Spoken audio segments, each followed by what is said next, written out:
What if the hungriest pirate alive accidentally wandered into the most untouchable place on the planet, just looking for food?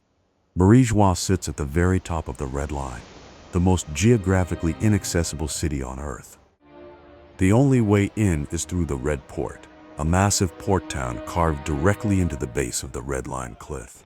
From there, you take the gondola, a gondola cable system that pulls you straight up the cliff face to the top. Luffy didn't wait for the gondola to stop. He just grabbed onto the outside of it and held on. The passengers inside had a lot of feelings about this. Luffy had none. He was busy sniffing the air above. When the gondola reached the top, Luffy was already gone. He jumped the moment he smelled meat. He passed the Celestial Dragon's outdoor banquet table, stopped dead, and stared directly at the food. The Celestial Dragon finally looked up and found a rubber pirate approximately 3 inches from his plate.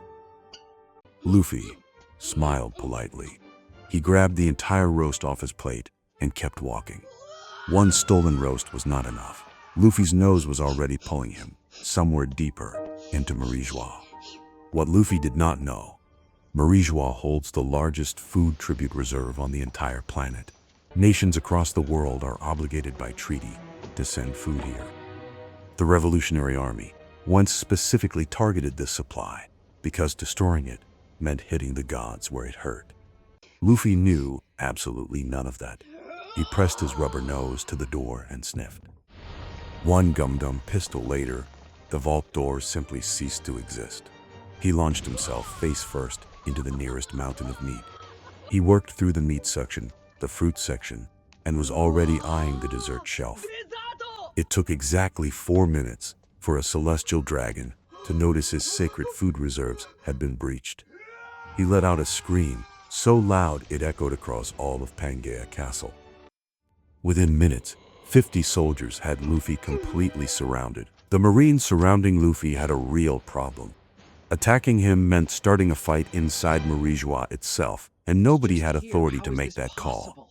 The Marines couldn't touch him without authorization. An authorization meant going up the chain, all the way to the top, and while they were busy doing that, Luffy had already wandered deeper into Mariejois, past places even most world government officials had never been. At the bottom, Luffy found something that had nothing to do with food. Beneath Mariejois, there were people in chains. Luffy had seen slave collars before. He knew exactly what they were, and his expression said everything. He walked straight into the chamber and started pulling the iron collars off with his bare hands. Every slave collar in Mariejois was connected to a monitoring system. The moment the first one snapped, every alarm in Pangaea Castle went off simultaneously. The 5 elders convened in under 60 seconds. This was no longer about stolen food. This was something else entirely.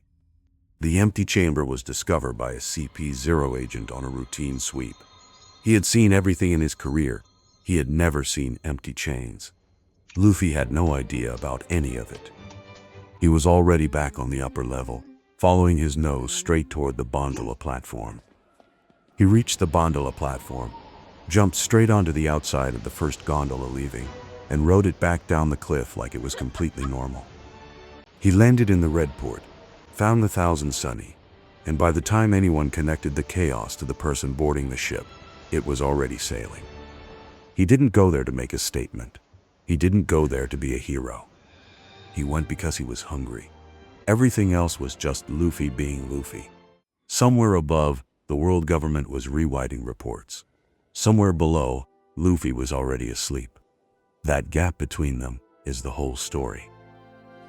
The biggest adventures happen when you least expect it.